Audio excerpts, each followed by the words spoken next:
नमस्कार, technical analysis course के इस पहले एपिसोड में आपका स्वागत है।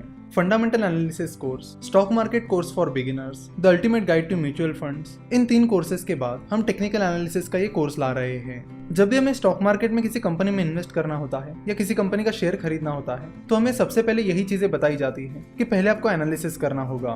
फिर हमारे दिमाग में अगला सवाल ये आता है कि एनालिसिस कैसे किया जाता है, कौन कौन से टाइप्स के एनालिसिस होते हैं और किन सिचुएशंस के लिए कौन सा एनालिसिस हमें करना चाहिए। तो आपको बता दूं कि बेसिकली 2 तरह के एनालिसिस होते हैं, टेक्निकल एनालिसिस और फंडामेंटल एनालिसिस। तो पहले टेक्निकल एनालिसिस की बात करते हैं। टेक्निकल एनालिसिस में कंपनी के शेयर प्राइस और कंपनी के वॉल्यूम का एनालिसिस किया जाता है और उनका एनालिसिस करके उस कंपनी की फ्यूचर प्राइस को प्रेडिक्ट किया जाता है। वही फंडामेंटल एनालिसिस का तरीका अलग होता है। जिन लोगों ने फंडामेंटल एनालिसिस का कोर्स किया है उन्हें फंडामेंटल एनालिसिस की डिटेल जानकारी मिल गई होगी। फिर भी जिन लोगों को फंडामेंटल एनालिसिस पता नहीं है उनके लिए हम फंडामेंटल एनालिसिस के कुछ बेसिक चीजें रिपीट करते हैं। तो फंडामेंटल एनालिसिस में कंपनी के मैनेजमेंट का एनालिसिस किया जाता है कि कंपनी का मैनेजमेंट कैसा है, उनके एथिक्स कैसे हैं, कंपनी कॉर्पोरेट गवर्नेंस को फॉलो करती है या नहीं करती है।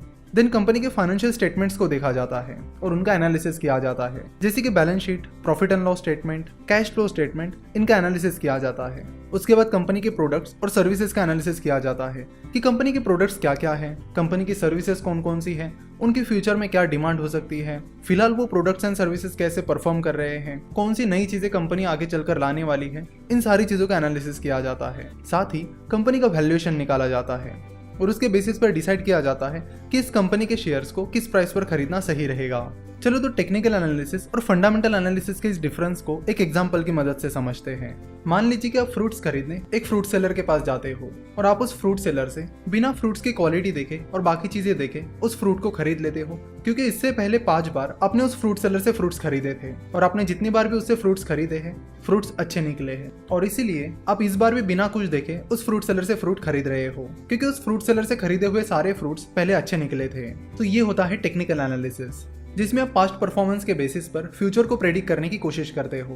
यानी कि पिछले 5 बार फ्रूट्स अच्छे निकले हैं तो आपने ये प्रेडिक्ट कर लिया कि इस बार भी फ्रूट्स अच्छे ही निकलेंगे, इसलिए आपने उस फ्रूट सेलर से फ्रूट्स खरीद लिए हैं। वही अगर आप उस फ्रूट सेलर के पास जाते हो और आप फ्रूट्स की क्वालिटी चेक करते हो कि फ्रूट कैसे है, साथ ही आप उन्हें हाथ लगाकर चेक भी करते हो कि क्वालिटी भी सही है या नहीं। उसके अलावा आप फ्रूट सेलर का भी एनालिसिस कर रहे हो कि वो फ्रूट सेलर कैसा है, वो अच्छे फ्रूट्स बेचता भी है या नहीं, वो अच्छे फ्रूट्स बेचकर अच्छा बिजनेस करता है या फिर कुछ भी बेचकर बस पैसे कमाने की कोशिश करता है, जिस प्राइस पर वो फ्रूट्स बेच रहा है वो सही है या नहीं। ये सारी चीजें जब आप चेक करते हो तब आप फंडामेंटल एनालिसिस कर रहे होते हो। तो इन शॉर्ट टेक्निकल एनालिसिस में शेयर की प्राइस और वॉल्यूम का डिटेल एनालिसिस करके शेयर की फ्यूचर प्राइस को प्रेडिक्ट किया जाता है, यानी पास्ट परफॉर्मेंस का एनालिसिस करके शेयर की फ्यूचर प्राइस को प्रेडिक्ट किया जाता है। वही फंडामेंटल एनालिसिस में कंपनी के financial details, valuation, management analysis etcetera, इन सब का एनालिसिस करके डिसाइड किया जाता है कि कंपनी में इन्वेस्ट करना चाहिए या नहीं।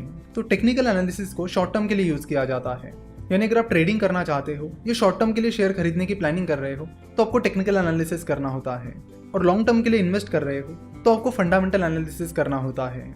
जाने माने इन्वेस्टर मिस्टर वॉरेन बफेट के मेंटर बेन ग्राहम कहते हैं कि stock market is like a voting machine in the short run and it is like a weighing machine in the long run. यानी वो कहते हैं कि स्टॉक मार्केट शॉर्ट टर्म में एक वोटिंग मशीन की तरह है जहां पर बहुत सारी वोलेटिलिटी होती है, बहुत ज्यादा अनसर्टेनिटी होती है। वही लॉन्ग रन में स्टॉक मार्केट एक वेइंग मशीन की तरह काम करता है जहां पर कंपनी की जो एक्चुअल वैल्यू है वो आपको लॉन्ग टर्म में दिखने मिलती है। तो टेक्निकल एनालिसिस शॉर्ट टर्म में होता है और टेक्निकल एनालिसिस की मदद से इमोशंस, साइकोलॉजी और इरेशनल बिहेवियर का स्टडी किया जाता है। शॉर्ट टर्म में स्टॉक मार्केट में लोग बहुत सारे डिसीजंस इमोशंस के बेसिस पर लेते हैं। कई बार वो अपना इरेशनल बिहेवियर दिखाते हैं जिसकी वजह से शेयर प्राइस ऊपर नीचे दौड़ती रहती है। जैसे कि आपको बता दूं कि जब ब्रिटेन में ब्रेक्जिट की बातें चल रही थी तब इंडियन मार्केट बहुत गिरने लगा था। अगर आप देखोगे तो ज्यादातर इंडियन कंपनीज का ब्रेक्जिट से डायरेक्टली और इनडायरेक्टली कोई लेना देना नहीं था। उसके बाद भी ब्रेक्जिट की न्यूज आते ही स्टॉक मार्केट गिरने लगा था, लगभग सारी कंपनीज के शेयर प्राइसेस गिरने लगी थी। तो शॉर्ट टर्म में ये जो चीजें होती है वो लोगों के इमोशंस की वजह से और लोगों के इरेशनल बिहेवियर की वजह से होती है। इसी तरह ऐसी कई सारी चीजें होती रहती है जिनका कंपनी से डायरेक्टली और इनडायरेक्टली लेना देना नहीं होता, फिर भी शेयर प्राइसेस गिरने लगती हैं, क्योंकि शॉर्ट टर्म में ज्यादातर लोग इमोशनली डिसीजंस लेते हैं, सोच समझ कर नहीं। तो टेक्निकल एनालिसिस इमोशंस और इरेशनल बिहेवियर का स्टडी करती है और हिस्ट्री के बेसिस पर फ्यूचर का प्रेडिक्शन करती है। चलो तो टेक्निकल एनालिसिस को कुछ और एग्जांपल्स की मदद से समझते हैं। कई बार यूनिवर्सिटी एग्जाम्स में या कॉलेज एग्जाम्स में बहुत सारे स्टूडेंट्स पहले पिछले क्वेश्चन पेपर्स का एनालिसिस करते हैं कि कौन कौन से क्वेश्चंस रिपीट हुए हैं, और जो क्वेश्चंस पिछले 3-4 सालों से लगातार रिपीट हो रहे हैं वो उन पर ज़्यादा फोकस करते हैं। वो सोचते हैं कि ये कुछ स्पेसिफिक क्वेश्चंस पिछले 3-4 सालों से लगातार आ रहे हैं, इसलिए ये क्वेश्चंस इस बार भी ज़रूर आएंगे।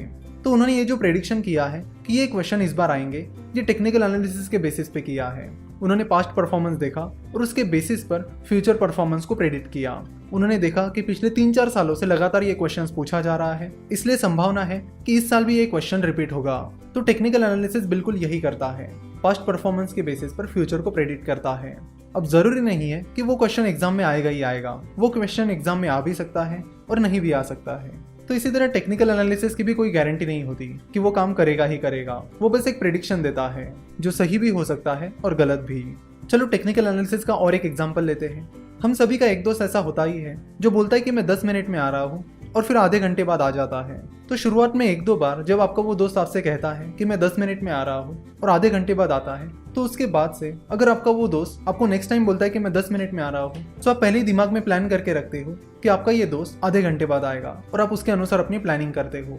तो अगेन आपने ये जो डिसीजन लिया है वो टेक्निकल एनालिसिस के बेसिस पर लिया है। तो ये था टेक्निकल एनालिसिस का इंट्रोडक्शन। नेक्स्ट पार्ट में हम टेक्निकल एनालिसिस की हिस्ट्री के बारे में बात करेंगे, उसके बाद हम जापानीज कैंडलस्टिक चार्ट के बारे में बात करेंगे और उसके अलग अलग टर्मिनोलॉजीज के बारे में भी जान लेंगे। तो आज यहीं पे रुकते हैं और आशा करते हैं कि आपको टेक्निकल एनालिसिस क्या होता है ये समझ में आया होगा। तो नेक्स्ट लेक्चर से हम टेक्निकल एनालिसिस को शुरुआत करेंगे।